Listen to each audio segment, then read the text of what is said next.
Hello everyone, Yash here. Very good evening to all of you. Monday को क्या हो सकता है मार्केट में? क्या एक बड़ा गैप अप देखने को मिलेगा? गैप अप के साथ मार्केट अपसाइड की रैली कंटिन्यू करेगा या मार्केट अब फॉल करने के लिए रेडी है?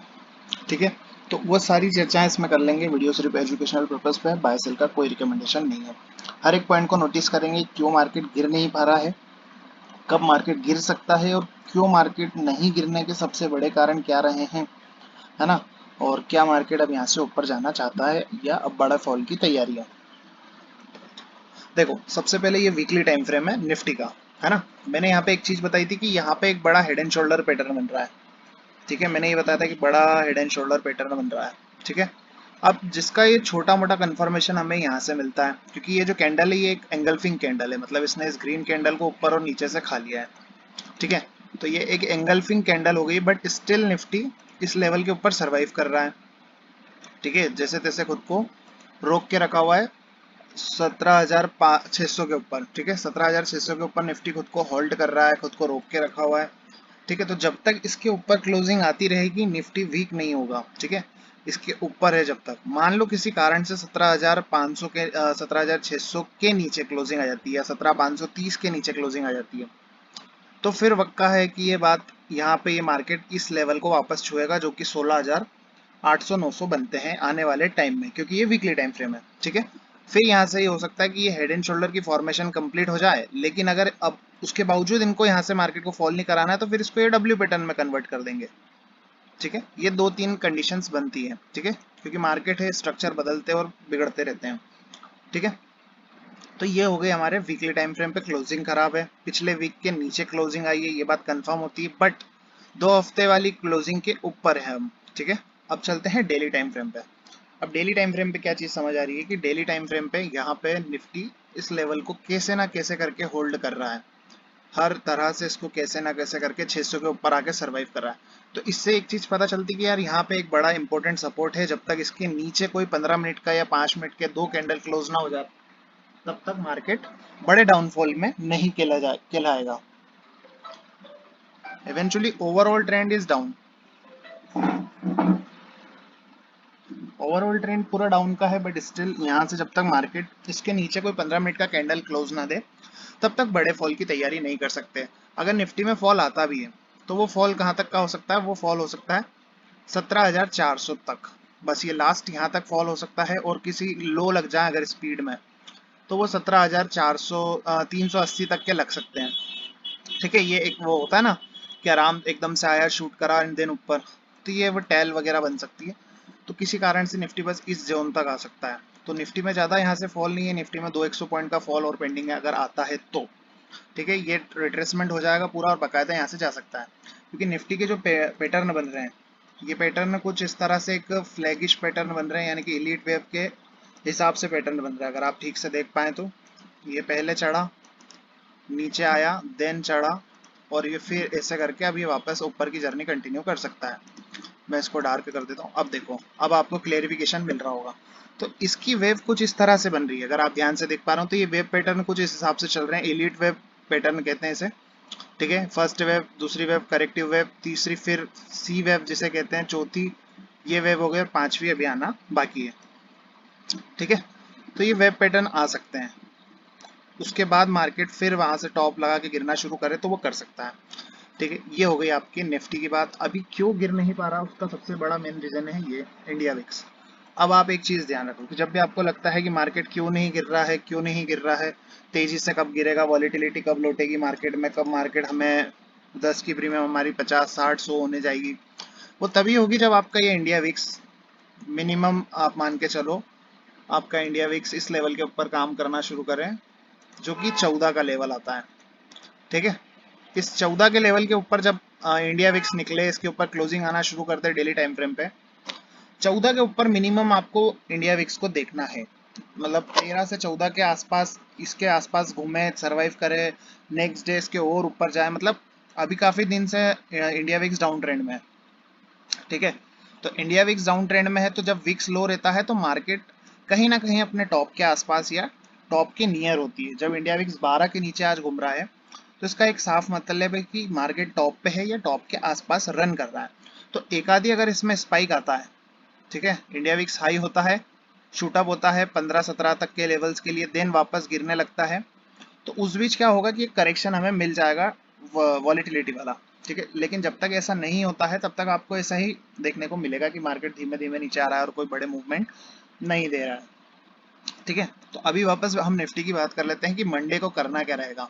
अगर आप देखोगे तो एक हेड एंड शोल्डर फॉर्मेशन दिख रही है, तो सबसे बड़ा मेन कारण है कि भाई आपको इंडिया विक्स अभी लो पे है, इस कारण से आपको फॉल नहीं मिल रहा। अब किसी कारण से मंडे को ये आज के लो टूटते हैं, ठीक है, तो आपको 17,500 और 17,400 यहाँ तक के लिए निफ्टी को शॉर्ट करने का सोचना है, ठीक है। आज के लो के नीचे एक 15 मिनट की कैंडल या 5 मिनट की 2 कैंडल हो जाने देना क्लोज, फिर सोचना, ठीक है। मान लो सपोज खुलते ही हम गैप डाउन से 17,500 के आसपास या 17,480 के आसपास, तब वहां पे आपको कोई बुलिश प्राइस एक्शन देख के, हैमर वगैरह देख के बाय करने की कोशिश करना है। आपको वापस निफ्टी 17,600 तक के लेवल्स अप साइड में दिखा देगा, ठीक है। क्योंकि अभी मार्केट जो कर रहा है करेक्शन, वो टाइम वाइज करेक्शन है, प्राइस वाइज करेक्शन नहीं दे रहा है। ऊपरी लेवल्स पे कंसोलिडेशन हो रहा है, और जब भी ऊपरी लेवल पे कंसोलिडेशन होता है तो या तो नए हाई बनने की चांसेस बन जाते हैं, या पिछले कुछ स्विंग हाई जो कि काफी मेजर रहते हैं उनको रिट्रेस कर सकता है मार्केट। 18,124, 18,200 ये लेवल्स को मार्केट रिटेस्ट करने जा सकता है, ठीक है। जिसके चांसेस बन रहे हैं अगर मार्केट यहीं पे और सरवाइव करता है, क्योंकि यहाँ पे एक inverse head and shoulder formation बन जाके कंप्लीट भी हो रहा है। अगर आप ठीक से देख पा रहे हैं तो एक inverse head and shoulder formation complete हो रहा है। तो जितनी इसकी डेप्थ रहेगी उतना ही मार्केट का ऊपर का रनअप रहेगा। तो जो कि इस तरह से हम देखें तो फिर 18,600 से 800, ये 500, ये सभी लेवल्स अपसाइड की तरफ दिख सकते हैं, ठीक है। अब बैंक निफ्टी का देख लेते हैं। बैंक निफ्टी का क्या स्ट्रक्चर है, बैंक निफ्टी का weekly time frame. Bank Nifty का वीकली टाइम फ्रेम पे एक चीज समझ आती है कि पिछले वीक के क्लोजिंग के ऊपर आज भी हम वीकली टाइम फ्रेम पे सरवाइव कर रहे हैं, ठीक है। मतलब पिछले वीक के क्लोजिंग जो थी उस कैंडल के ऊपर स्टिल मार्केट सरवाइव कर रहा है। और डेली टाइम फ्रेम पे हम जाके देखें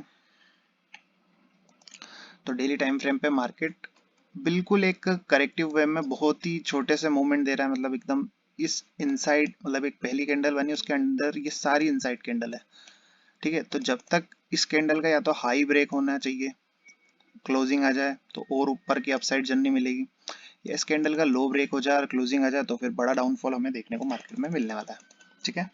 लेकिन ये सब इंडिया विक्स के साथ ही होगा, और मार्केट जब यहाँ से करेक्शन देगा तो इंडिया विक्स अप अगर ऊपर रहेगा तो आपको काफी बढ़िया और वॉलिटिलिटी वाला करेक्शन देखने को मिलेगा। अब बात करते हैं कि अगर बैंक निफ्टी कहाँ तक फॉल कर सकता है। तो बैंक निफ्टी ज्यादा फॉल अभी कर नहीं रहा है क्योंकि वह स्ट्रांग है, ठीक है। तो बैंक निफ्टी अगर फॉल करता है तो उसका एक यही लेवल रहेगा जो कि 41,600, 700, 800, ये बस, इससे ज्यादा भी फॉल करेगा नहीं है, ठीक है। यहाँ पे अगर आपको मिलता है तो ये बाइंग एरिया रहेगा 41,600, ठीक है। 600, 700, 800 ये सब बाइंग एरियाज रहेंगे। यहाँ पे मार्केट अगर आती है तो यहाँ से वापस बाउंस मिलेगा और ये मार्केट फिर वापस 43,000 तक के लेवल्स आपको अप साइड में कंटिन्यू करते हुए देखने को मिल सकते हैं। आईसीआईसी बैंक वगैरह के रिजल्ट्स भी हैं, तो उसके अकॉर्डिंग मार्केट इस तरह से वर्क कर सकता है। अगर मंडे को बड़ा गैप डाउन मिलता है, ठीक है, गैप डाउन मिलता है, तो गैप डाउन के केस में क्या होगा कि मान लो अगर आप खुलते हो लेट से 41,950 के आसपास या 41,800, 900 कहीं भी खुल जाते हो किसी बड़े गैप डाउन, कुछ ग्लोबल वार, कुछ भी ग्लोबल पिक्चर के चलते, तो वहां पे आपको उसको अगेन शॉर्ट नहीं करना है। वो बाइंग, मतलब इस डीप पे बाइंग की अपॉर्चुनिटी रहेगी। तो यहाँ पे अगर मिलती है तो वो बाइंग अपॉर्चुनिटी वापस मार्केट ऊपर की तरफ निकलते हुए आपको दिखने वाली है। लेकिन किसी कारण से अगर क्लोजिंग इस लेवल के नीचे आ जाती है, मान लो कि 41,800 के नीचे, या हाँ 41,800 के नीचे अगर आप क्लोज हो जाते हो, तो फिर आप 42,000 के पोजिशनल एसएल से आप मार्केट को शॉर्ट कर सकते हो, और आपके फिर डाउन साइड के सभी टारगेट्स ओपन हो जाते हैं, जिसमें पहला टारगेट आपका रहेगा 41,200। लेकिन ये कब होगा, जब 41,800 के नीचे क्लोजिंग आएगी, ठीक है, तब आप 42,000 के एसएल से उसको शॉर्ट मार सकते हो। अदरवाइज जब तक आपको मार्केट 41,600 तक का करेक्शन नहीं दे देता या 41,800 तक का, तब तक आपको फ्रेश बाय नहीं करना है। फ्रेश बाइंग अगर आप करना चाहते हैं, मंडे को मान लीजिए कोई बड़ा गैप अप होता है, तो 42,375 के ऊपर ही आपको कोई बाइंग का है सोचना है। जब इसके ऊपर 15 मिनट की कोई कैंडल क्लोज कर दे तभी आपको एक रिट्रेसमेंट के बाद फिर बाइंग करने की सोचना है, जिसमें आपके 42,500 और फिर 42,700, 800 तक के अप साइड के लेवल्स ओपन हो जाते हैं, ठीक है। बिफोर दैट आपको कुछ नहीं करना है। जब तक ये सब इनसाइड कैंडल का खेल चल रहा है तब तक आपको थोड़ा सा साइड में बैठ के मार्केट को देखना है। अब बड़ा गैप अप, बड़ा गैप डाउन होता है कि नहीं, वो देखने वाली बात है, क्योंकि इंडिया विक्स अभी बिलो ₹12 के नीचे चल रहा है, 12 के भी नीचे इंडिया विक्स चल रहा है। तो इंडिया विक्स में भी वॉलीटिलिटी तभी आएगी जब यहाँ से इंडिया विक्स रन लेगा और किसी प्रीवियस स्विंग को तोड़ेगा और इसके ऊपर जाके सस्टेन करेगा। तो इंडिया विक्स जब तक लो रहेगा तब तक आपको छोटे छोटे टारगेट्स के लिए ही मार्केट को प्ले करना पड़ेगा, बड़े टारगेट्स आपको नहीं मिलने वाले।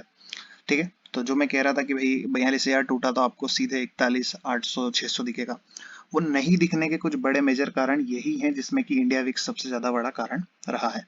बाकी कुछ इंडेक्स मैनेजमेंट वगैरह भी इस मार्केट में रहता ही है हमारे, तो उसके कारण ही मार्केट आपको यहाँ से इस तरह से परफॉर्मेंस दिखा रहा है। ठीक है, तो अगर गैप अप होता है तो 41,375 के ऊपर सस्टेन करती है मार्केट। ठीक है, मान लो 41,400 पे गैप अप हुआ, 41,300 375 तक मार्केट आई, फिर बाउंस करने की कोशिश करती तो आप यहाँ पे बाय कर सकते हो उसी दिन का सेम डे लो का एसएल डाल के। ठीक है, और आपके अपसाइड के सारे टारगेट्स ऊपर की तरफ रहेंगे एटलीस्ट 43,000 तक के। ठीक है, तो ये सारे अपसाइड के टारगेट्स आपको ऊपर मिल सकते हैं। और अगर फ्लैट ओपनिंग होती है तो फिर आज की जो कैंडल बनी है इसका हाई लो मार्क कर लो। ठीक है, आज की जो कैंडल बनी है, ये रही कैंडल आज की, इसका जो हाई है 175 का है, 375 का, और इसका जो लो है 41,961 और 42,392 का इसका हाई है। तो जिधर भी ये टूटे, जिधर भी ये टूटेगा उतना पहले आपको मूवमेंट मिलेगा। ठीक है, जिधर भी टूटेगा उतना बड़ा आपको अपसाइड या डाउनसाइड का मोमेंटम मिलने वाला है। आप उधर के लिए बाइंग या सेलिंग कर सकते हैं। अगर अपसाइड में टूटता है ये लेवल तो फिर डेफिनेटली ये बात पक्की है कि आपको 42,800 तक के लेवल दिखने वाले हैं। यही लेवल अगर डाउन साइड में टूट जाता है तो जो मैंने बताया कि आपको 41,500 600 700 ये लेवल आपको देखने को मिलने वाले हैं।